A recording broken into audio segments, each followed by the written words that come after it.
So next what we'll look at is the entire drum mix. Halfway through the playback, I'm going to mute the close mics just so that you can hear the samples with the overheads and the room mics. And I would like you to pay attention just to how much impact we lose when we do that. I just really want to hammer home the point that we're not dependent on the samples to give us our drum mix. They are merely there to supplement the already well captured and well processed close mics. So here we go. I'll play the drum mix and I'll just mute the close mics.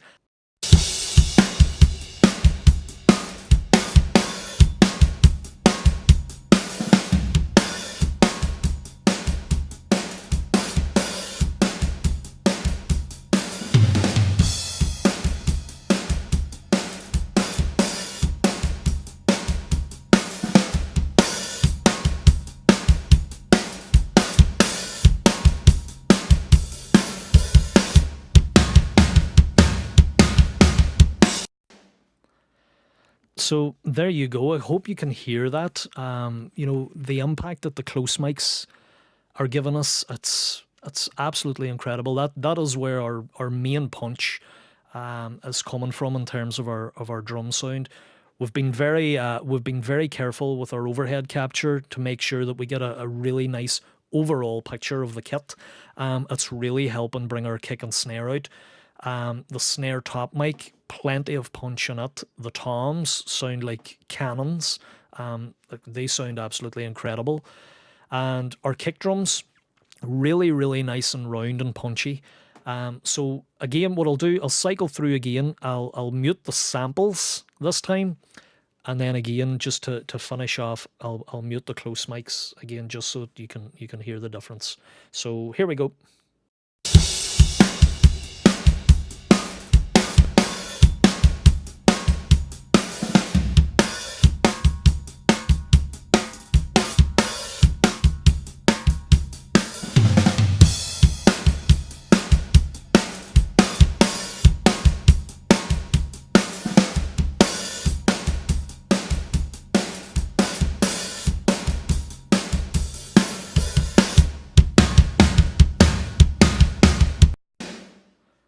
Just looking here, it just came into my mind, something that we didn't do is listen to the overall drum mix again with the drum bus and the kick and snare bus engaged. And I didn't talk about the processing really that I do on those. So very quickly, the drum bus, as I explained in the first video, everything gets sent at unity gain post fader to my drum bus, everything. This fader is essentially a representation of my drum mix that I can fade in and out. Now, I don't route or output my channels to the drum bus. I send them via an aux send at 0 dB. Now, some people will route them completely out. Like, instead of me going to my stereo out here, they will physically route their signals to the drum bus. I don't do that. My drums get routed to the master fader, but then also get sent to the drum bus so that I can blend it in as a parallel blend, if that makes sense. So essentially what we're doing here, we're hitting it with some compression. I think we're hitting maybe 4 or 5 dBs from, if memory serves me correct. We'll come to that in a second. And then, well, no surprise here, maxed out again on 5K and some, about 9 dB boost at 50 hertz as well. And as I explained again in the first video, this fader is essentially here as a hi-fi control for our drum kit. If you feel that you want a general swelling of the bottom and the top end, this is the fader to go to. It just gives a really, really nice, representation of the kit, and it's pushing it in the areas where it needs power, the bottom and the top. Again, bringing the kick and snare into focus. So very quickly, I'll play back the drums again, and I'll gradually fade on the drum bus just so that you can hear it.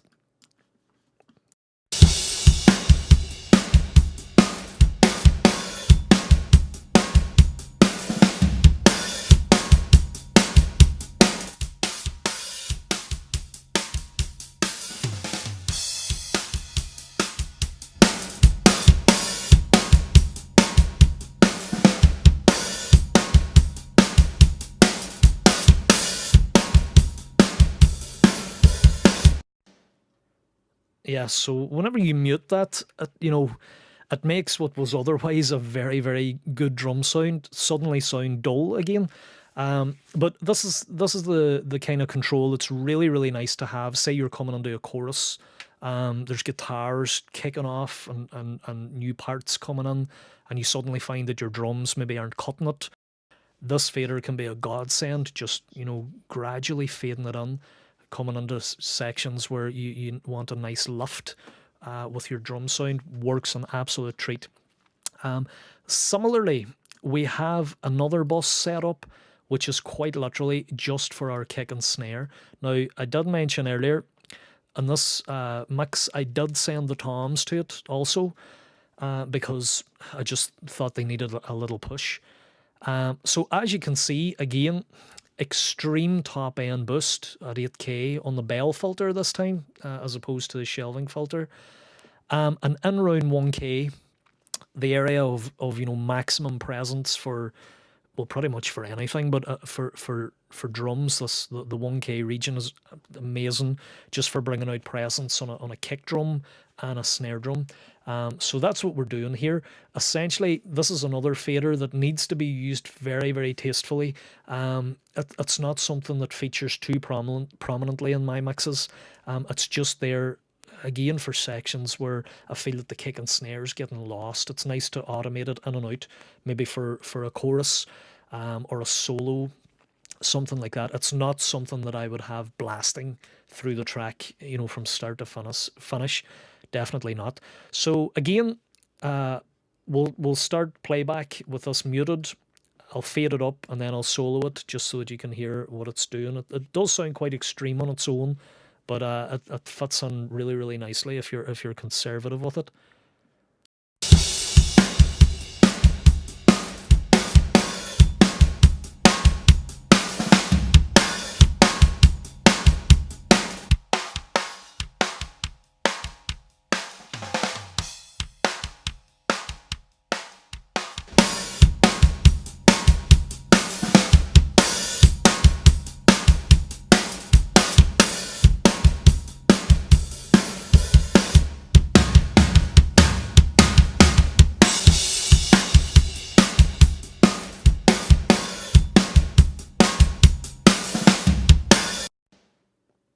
So there you go. I mean, with the addition of these two faders, we've gone from a drum sound that theoretically could work on a pop track, a country track. Maybe it's got that, a nice vibe that would work well on a country track as well.